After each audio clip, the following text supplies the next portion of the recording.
Hello everyone, this is me Naumita और आप सभी को मेरा YouTube channel Naumita to do learning में स्वागत है।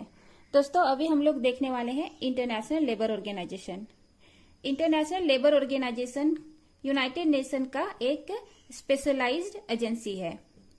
साथ ही साथ दोस्तों, यूनाइटेड नेशन का जितने भी स्पेशलाइज्ड एजेंसीज है उनमें से इंटरनेशनल लेबर ऑर्गेनाइजेशन सबसे पुराना ऑर्गेनाइजेशन है या एजेंसी है, क्योंकि इंटरनेशनल लेबर ऑर्गेनाइजेशन का जो फॉर्मेशन हुआ था 1919 में हुआ था, 11 अप्रैल 1919। और यूनाइटेड नेशन का जितने भी स्पेशलाइज्ड एजेंसीज है सबका फॉर्मेशन, यूनाइटेड नेशन का जो फॉर्मेशन हुआ था 1945 में, उसी के साथ साथ या उसके बाद हुआ था। दोस्तों, दिमाग में क्वेश्चन तो आता है कि यूनाइटेड नेशन का स्पेशलाइज्ड एजेंसीज जब 1945 या उसके बाद बना है तो फिर इंटरनेशनल लेबर ऑर्गेनाइजेशन का फॉर्मेशन 1919 में कैसे हुआ। तो उसको जानने के लिए अभी हम लोग थोड़ा पीछे हिस्ट्रिकल बैकग्राउंड में जाना पड़ेगा। दोस्तों, टाइम था 1914 से 1918 का। इस समय क्या हुआ था? इस समय हुआ था फर्स्ट वर्ल्ड वॉर या प्रथम विश्व युद्ध। दोस्तों, जैसे ही प्रथम विश्व युद्ध 1918 तक चला और 1918 में खत्म हो गया, तो 1919 में एक ट्रीटी हुआ, एक समझौता हुआ, जिसको ट्रीटी ऑफ वर्सलीज के नाम से जानते हैं। तो इसी ट्रीटी के तहत ही, ट्रीटी ऑफ वर्सलीज के तहत ही एक लीग का फॉर्मेशन हुआ, जिसको लीग ऑफ नेशन या राष्ट्र संघ के नाम से जानते हैं। दोस्तों, ये जो लीग ऑफ नेशन का फॉर्मेशन हुआ था, इसका मेन पर्पस था, जैसे प्रथम विश्व युद्ध हुआ था 1914 से 1918 तक, वैसा विश्व युद्ध फिर आगे दोबारा ना हो। साथ ही साथ दोस्तों, इंटरनेशनल लेबर ऑर्गेनाइजेशन का जो फॉर्मेशन हुआ था इसी लीग ऑफ नेशन के अंदर ही हुआ था। इसलिए इंटरनेशनल लेबर ऑर्गेनाइजेशन जो है यूनाइटेड नेशन का सबसे पुराना एजेंसी है। आइए हम लोग आगे देखते हैं।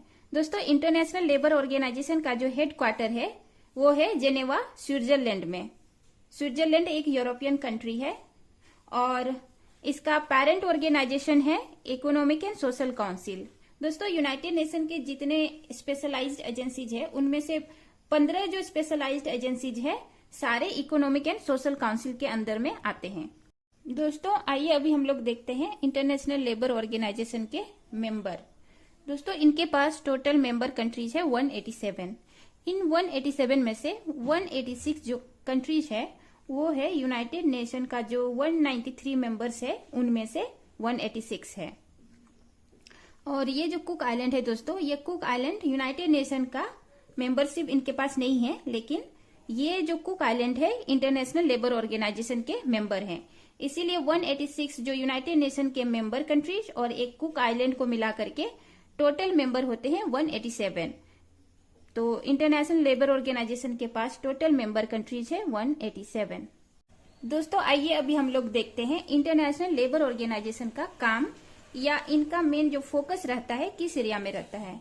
तो इंटरनेशनल लेबर ऑर्गेनाइजेशन का जो मेन फोकस होता है वो होता है इंटरनेशनल लेबर लॉ बनाना या श्रमिक कानून, जिसको हिंदी में बोल सकते हैं। इसका जो लेबर लॉ है ये जो चाइल्ड लेबर होता है इसको अपोज करता है और साथ ही साथ लोगों के पास एक फ्रीडम होता है काम करने का।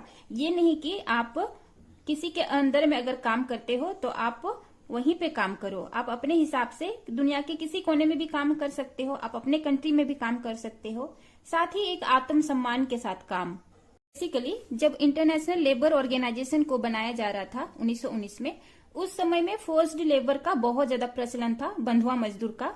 इंसान को इंसान नहीं समझा जाता था, जानवर की तरह काम करवाया जाता था। तो इन सब चीजों को रोकने के लिए इंटरनेशनल लेबर ऑर्गेनाइजेशन ने इंटरनेशनल लेबर लॉ बनाया और पूरा दुनिया में इम्प्लीमेंट करने का कोशिश किया, जो कि हर एक कंट्री जब अपना श्रमिक कानून बनाता है, लेबर लॉ बनाता है, तो इंटरनेशनल लेबर ऑर्गेनाइजेशन का जो लॉ है उसी के अंतर्गत कानून बनाता है कोई भी देश अपना अपना कंट्री में।